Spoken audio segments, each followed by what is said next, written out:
What's up, everybody? Welcome to another episode of LeafLink's Flower Power series, where we shine a light on LeafLink customers and organizations making an impact in the cannabis industry and their local communities. Hi, I'm Alex, Senior Manager of Field Marketing and Events here at LeafLink. I've been in the cannabis space for over 4 years, and I'm excited to bring you weekly interviews with leaders and change makers who are driving innovation, advocacy, and equity in the industry. Today, we're joined by Rebecca Colett, founder of the Detroit Cannabis Project and CEO of Calyxeum.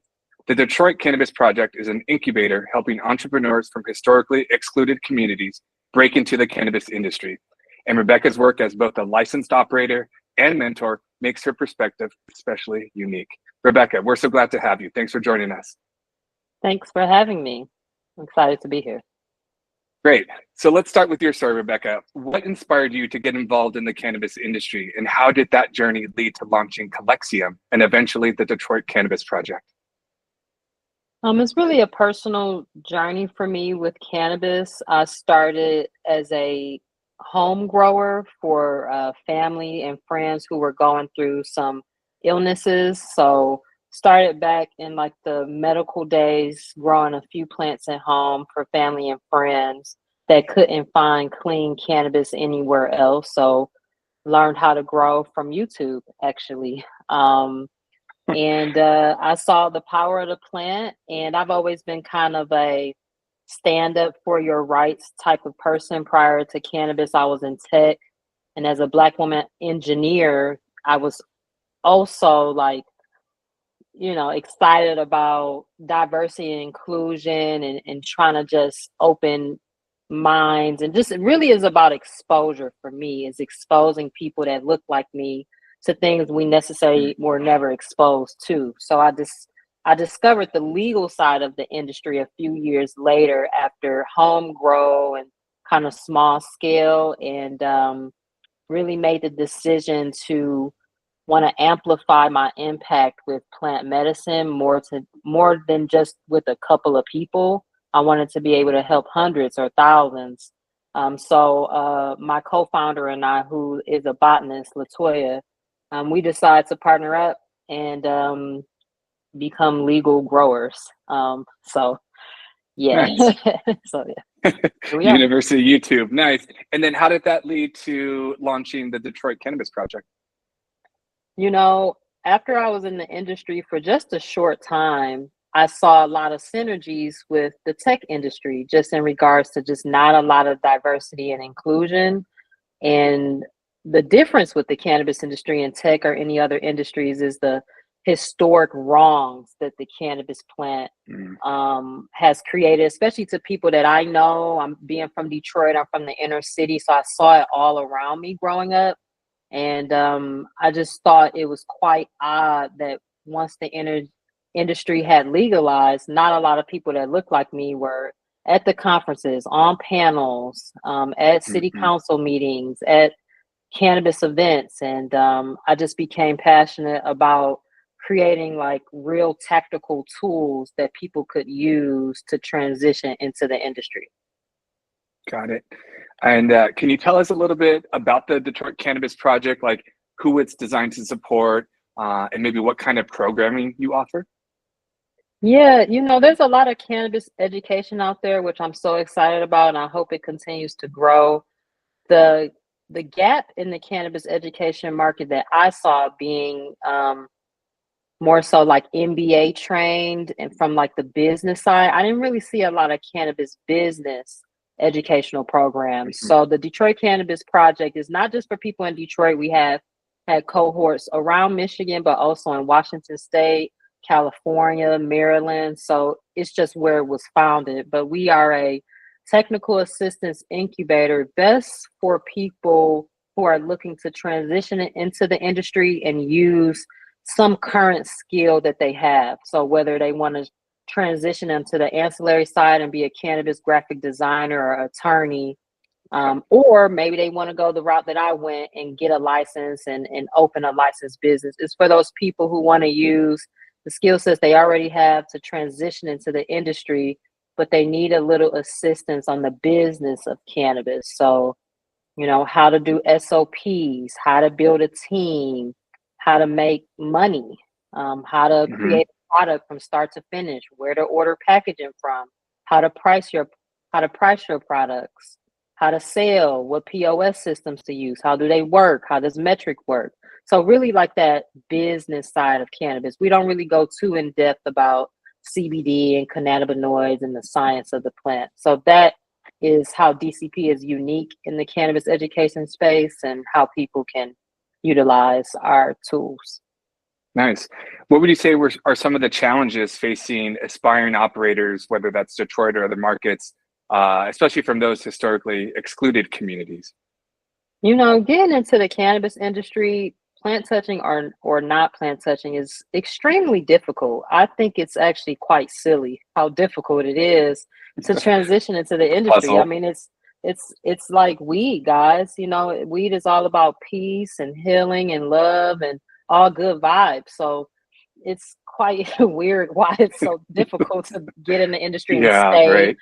But it's really the knowledge gap. A lot of people are not familiar with the business of cannabis. Is, you know, a lot of people don't learn it in college or had an internship.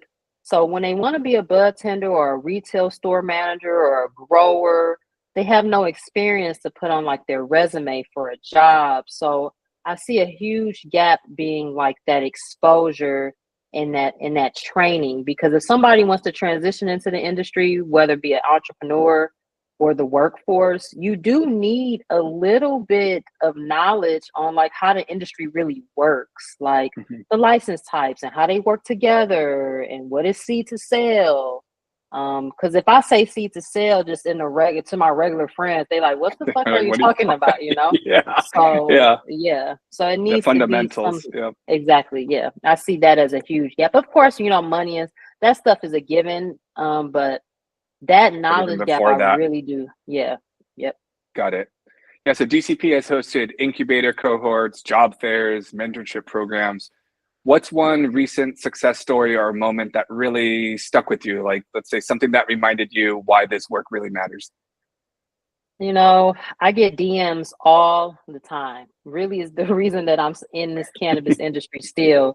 From people, we had a spring job fair and we placed 15 people in good cannabis Wow, 15. paying good jobs. And like, that's like tangible things that we do. Like people send me a DM or an email, say, hey, thank you for the invite to the job fair. I have a job now. What?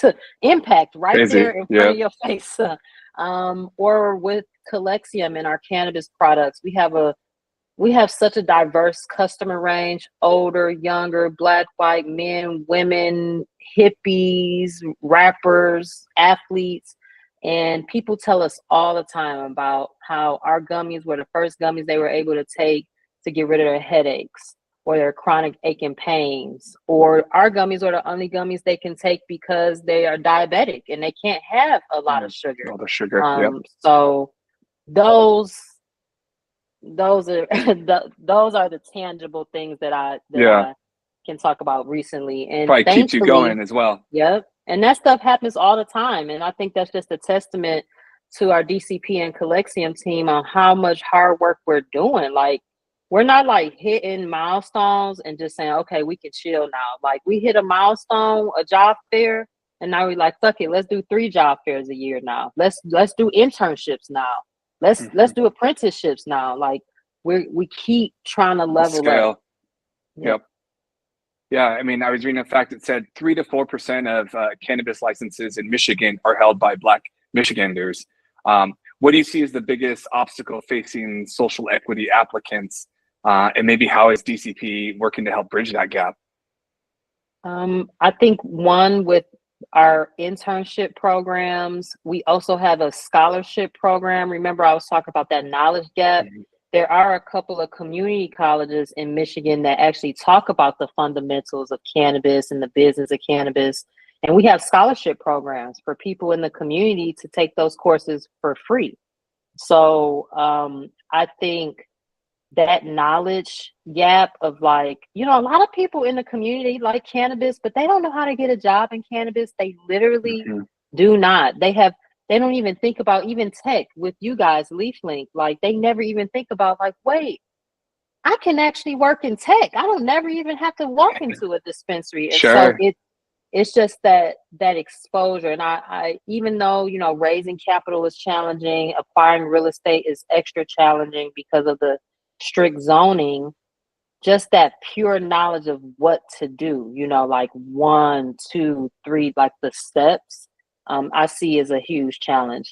That's why those statistics in Michigan are like that. We're, I think, top 2 or top 3 industry, you know, markets in the U.S., and we still have this glaring diversity Yeah. issue. Mm-hmm. Yeah. Yeah. Yeah. You're also the CEO of Calyxeum, a licensed cultivation and processing business. How has your experience as an operator influenced the way that you structure support and mentorship at DCP? You know, I think one of the unique like identifiers with DCP is that me and the rest of our like mentorship team, we're all operators. So we Mm-hmm. are not talking about cannabis from theory, you know. We're not Practical, yeah. like we're not on LinkedIn talking about I think this should happen in the industry and people should do it. Like we literally took the risk, maxed out our credit cards, did full background checks. We live this every single day. And that's why I think we have the success that we have with our mentees, because we are teaching them real world information. You cannot get the knowledge and the best No. practices from people like us, you know, on the internet or wherever else you may research on how to get into the industry. So that is, I think, the most invaluable like Yeah, being benefit. your Yeah, hands and getting that's dirty. Yeah. exactly, and that's why I wanted to do DCP, because I saw a lot of cannabis programs, and no shade to the other cannabis education programs, but a lot of them I saw were led by people who had never worked in the industry, and I thought Mm-hmm. it was quite strange, actually. Yeah, And right. I also thought it was a disservice to my people, you know, like I'm like, you know, I don't want to have community college education. I want to try to give them some Harvard level education, some Wharton level education, because we need that to compete with these large MSOs. So Sure. Yeah, I think everyone yeah, deserves that, right? To close that exactly. gap and level everyone up. What's something you wish more people understood about what it actually takes to launch and sustain a cannabis business as a social equity applicant? You're shaking your head like, oh man, where do I start? I don't even, yeah, where do I start? I think most people don't understand how challenging it is to operate a cannabis business with the tight margins that we have. Like Mm-hmm. everything that we have to pay for to build the business is so expensive. And the prices of that stuff is just going up while the prices for how we can sell our products are going down. So basically we are turning from entrepreneurs into magicians. Like now I'm a magician and now I have to like figure out how to keep making money and paying my employees, but the price is going down, especially in Mm-hmm. states like Michigan. So i I just think a lot of people see cannabis on social media and think it's really all fun and games, but out of all the industries I've ever been in, this is by far the most challenging work that I have ever done. And all my colleagues have said the same, because I thought I was crazy. So I had to go ask people, like, is this hard as hell for you too? And they Oh like, yeah, yes. man, this is, I haven't slept in years, you know? So I'm like, Sure. yeah. So I think that is very misleading. And I've even had mentees that have went through 6 months of programming and came to me and said, yeah, Girl, I had no pass. idea. Yeah. So, Well, for folks listening who want to support the work, whether that's applying to DCP, mentoring new founders, or investing in equity-driven businesses, what's the best way to get involved and connect with your team? really everything stems from our parent company, Calyxeum. So we recently just redid a lot of our digital presence to make it easier to connect with us. So visit our website, calyxeum.com. Got it. Okay. Thanks again, Rebecca, for joining us and for the important work Detroit Cannabis Project is doing to break down barriers and support equity in cannabis. If you'd like to learn more, you can get involved, visit Detroit Cannabis Project. You can also visit Calyxeum.com, follow them on Instagram and LinkedIn. That's a wrap for today. We'll be back every week with more inspiring voices. So stay tuned and keep listening. And don't forget to follow LeafLink for the latest cannabis industry insights, and see you next week.